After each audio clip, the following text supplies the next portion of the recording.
दोस्तों नमस्कार।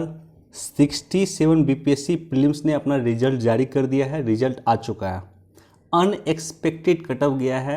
General category का कट ऑफ 113 गया है, जो बीपीएससी के अभी तक के इतिहास में सबसे अधिक कट ऑफ है। सबसे पहले जिन लोगों का सिलेक्शन हो गया है उनको बहुत बहुत बधाई। आप लोग मुझे इंस्टाग्राम पे मैसेज कीजिएगा, जितना हो सके मैं आपकी मदद करूँगा। लेकिन मैं आज उन लोगों से मुखातिब होना चाहता हूं जिनका सिलेक्शन नहीं हुआ है। जिनका सिलेक्शन नहीं हुआ है मैं समझ सकता हूं, क्योंकि मैं इस पेन से कई बार गुजरा हूं। मेरा बीपीएससी पीटी कई बार नहीं हुआ है, इसलिए मैं समझ सकता हूं कि आप पे क्या गुजर रही है। लेकिन यही वो समय है जब आपको खड़ा होने की आवश्यकता है, आपको स्टैंड लेने की आवश्यकता है और एक रणनीति की आवश्यकता होती है। ठीक है, रिजल्ट नहीं हुआ, आज दुख हो रहा है, कोई बात नहीं है। आज दुख मना लीजिए, आप लोग रोना है तो रो लीजिए, लेकिन कल से आपको एक नई रणनीति के साथ खड़े होने की आवश्यकता है। मैं यहाँ पे रिजल्ट के जो कटअप है, कटअप पे जाता हूँ।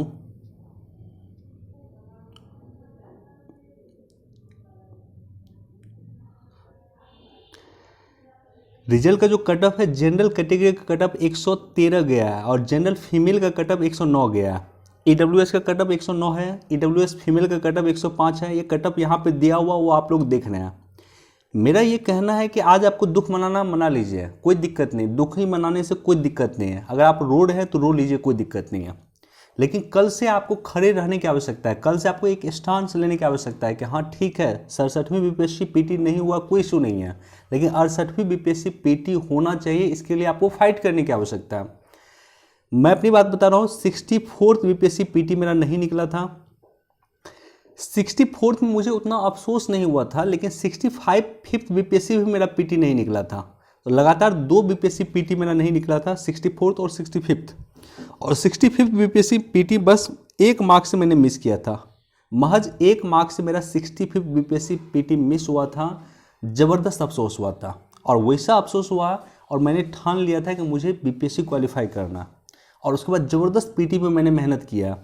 पीटी पे मैंने इतना मेहनत किया कि 65th बीपीएससी से पहले हमेशा मेरा जितना भी मैंने पीटी दिया था उस सभी में 90 से 100 के बीच में या 90 से कम भी मार्क्स रहा मेरा। 100 से कम ही मार्क्स रहता था मेरा। और 66 बीपीएससी में 112 मार्क्स मुझे था।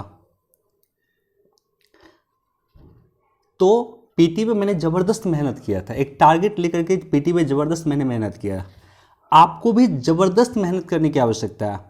आपको अगर 68 बीपीएससी पीटी आप देने वाले हैं और आप टारगेट ले रहे हैं तो 120 प्लस का आप टारगेट लिटरली आपको लेना पड़ेगा। 120 प्लस होगा तभी जा करके आप मान के चलिएगा कि आपका पीटी निकल रहा है। 120 से कम हुआ तो पीटी आपका नहीं निकलेगा या निकलने की संभावना बहुत कम होगी। तो जिन लोगों का सिलेक्शन नहीं हुआ उन लोगों को अभी स्टांस लेने की आवश्यकता है। उसको अभी वर्तमान में खड़े रहने की ज़रूरत है। उसको वर्तमान में सीखने की ज़रूरत है। असफलता से बड़ा टीचर नहीं होता कोई भी। जो असफलता आपको सिखाती है, सफलता कभी भी नहीं सिखाती है। इंसान को जो धैर्यवान बनाता है, इंसान को जो शक्तिशाली बनाता है, इंसान को जो पावरफुल बनाता है, इंसान को जो मोटिवेट करता है, वो आपकी असफलता करती है। तो असफलता से बड़ा कोई टीचर नहीं होता। आज की असफलता से आप सीख लीजिए। आज की असफलता से सीख लीजिए कि हाँ कटअप इतना गया है, इसका मतलब है कि 68वीं बीपीएससी कटअप इससे ज़्यादा जाएगा। क्योंकि 66वीं का कटअप गया था 108, 67वीं का गया है 113, 68वीं का मान लीजिए कि इससे ऊपर जाएगा। तो आप मान के चलिए कि 120 प्लस आपको स्कोर करना है, चाहे आप किसी भी कैटेगरी का हो। अगर आप एससी हैं, एसटी हैं, ओबीसी हैं, ईबीसी हैं, महिला है, फीमेल है, कुछ भी हैं, आपको 120 प्लस स्कोर करना ही पड़ेगा। आपको मान के चलना पड़ेगा कि मुझे 120 प्लस करना है। यहाँ पे आपको कैटेगरी नहीं देखना, आप सभी को जनरल में क्वालिफाई करने के लिए फाइट करना है। और आप जनरल में क्वालिफाई करेंगे तभी जाकर के आपके लिए एक बेहतर अपॉर्चुनिटी मिलेगी। इसका कई सारा लाभ होता है जनरल में क्वालिफाई करने का, मैं अभी डिस्कस नहीं करूँगा। लेकिन मैं आपसे इतना कहना चाहता हूँ कि यही समय है जिस समय में आपको स्टांस लेने की आवश्यकता है। एक कहते हैं ना, मुश्किलें दिल के इरादे आजमाती है, स्वप्न के पर्दे निगाहों से हटाती है, आत्मविश्वास मत खोना गिरकर ओ मुसाफिर, ठोकरें इंसान को चलना सिखाती है। तो यही जो ठोकर लगा है ना, यही चलना आपको सिखाता है बेसिकली। यही दौड़ना आपको सिखाता है, जिंदगी की रेस में यही आपको आगे बढ़ाता है।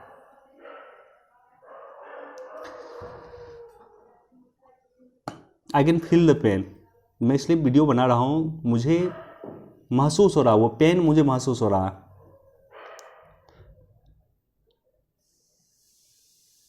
मैं विशेष कुछ बोलना नहीं चाहता हूँ, मैं चाहता हूँ कि आप खड़ा हो एक बार फिर से फाइट करें, एक बार फिर से रेडी हो।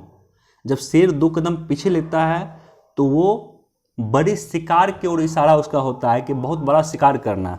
तो 2 कदम अपने आप को पीछे लीजिए और आगे झपटा मारने के प्रयास कीजिए, आगे सक्सेस तक पहुंचने का प्रयास कीजिए। चलिए मिलते हैं कल मैं एक सेपरेट लाइव सेशन ले लूँगा उन लोगों के लिए जिसका पीटी निकला हुआ है, वहाँ पे हम लोग डिटेल से बातचीत करेंगे। धन्यवाद।